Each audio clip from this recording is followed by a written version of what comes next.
Hello friends and welcome back. In our continuous series of cloud computing and virtualization, today's topic for discussion is Hypervisor, which is a program that allows you to run multiple operating systems on a physical computer by dividing the resources and creating virtual machines.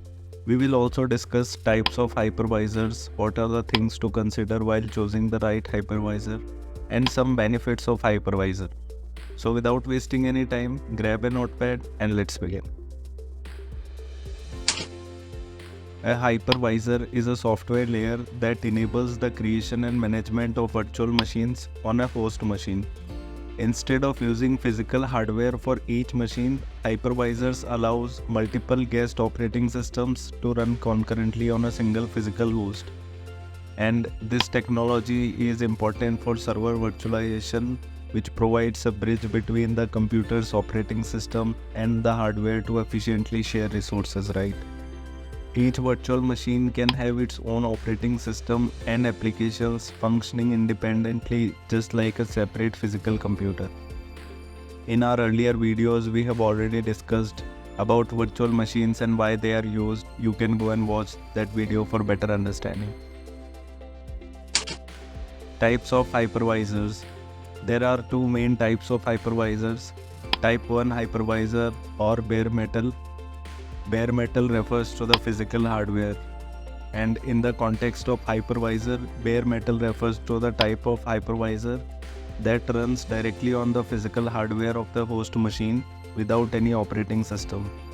Type 1 hypervisor is the first layer that interacts with the hardware, and direct hardware access ensures low latency in virtual machine operations, making it ideal for high performance applications. Example is Hyper-V by Microsoft.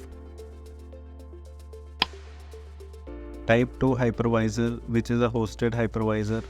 Type 2 hypervisors are installed and operated within a conventional operating system like Windows, Linux, or Mac OS. This host operating system provides the necessary services and drivers for the hypervisor. It is like installing any other application on operating system. And Type 2 hypervisors are more commonly used for development and testing purposes on individual workstations. And examples are VMware Workstation, Oracle VirtualBox. What are some key considerations for choosing a hypervisor? When selecting a suitable hypervisor, consider some of the points. Compatibility. Ensure the hypervisor is fully compatible with the hardware. Future integration. Consider if the hypervisor can integrate with new functionalities as your needs evolve. Availability. Confirm that the hypervisor can meet the availability requirement. Look for a hypervisor with high uptime and redundancy features. Reliability. Assess the reliability of the hypervisor in the context of your needs. Choose a hypervisor with a proven track record of stability.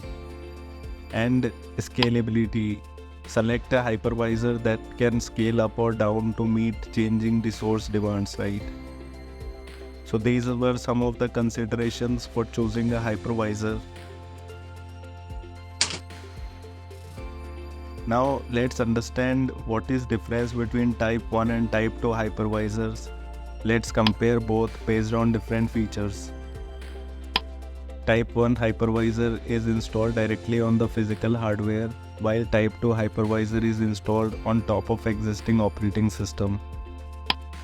Type 1 provides direct access to hardware resources, while type 2 hypervisor accesses hardware resources through the underlying operating system. Type 1 have higher performance due to direct hardware access. Type 2 have lower performance due to additional layer of abstraction, right? Type 1 is generally considered more secure due to isolation from the underlying operating system. Type 2 is less secure as vulnerabilities in the operating system can potentially impact virtual machines, right? Type 1 can be more complex to manage due to lower level interaction with hardware, while Type 2 is easier to manage as it leverages existing operating system tools. Type 1 have limited hardware compatibility due to specific hardware drivers needed, while Type 2 have broad hardware compatibility as it runs on the top of standard operating system like Linux or Windows, right? Typically, Type 1 is more expensive due to commercial licensing for advanced features, while Type 2 can be free or open source but may have limited features in free versions, right? Type 1 is suited for environments with high performance and security requirements, while Type 2 is suited for development and testing environments or personal use on individual workstations. What are some of the benefits of virtualization with a hypervisor?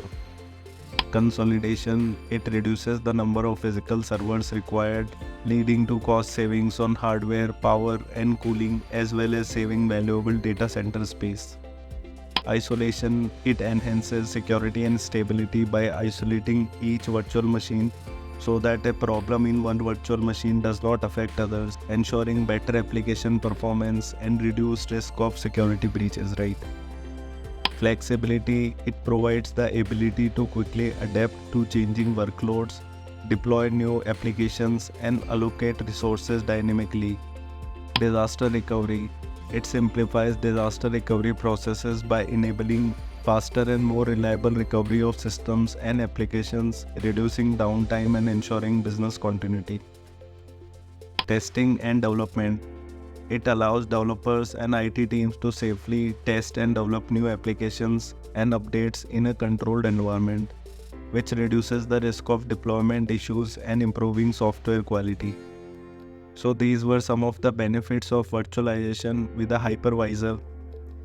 By leveraging these, organizations can enhance their IT infrastructure efficiency, security, and scalability, right? So guys, this is all we have for today. In our next video, we will discuss about hypervisor attacks and what are some mitigation techniques and strategies which you can put in place to protect yourself from hypervisor attacks. So stay tuned, please like and share this video, subscribe to our channel for regular updates. Consider joining me on LinkedIn. See you soon with another topic, another video. Till then, take care, bye bye.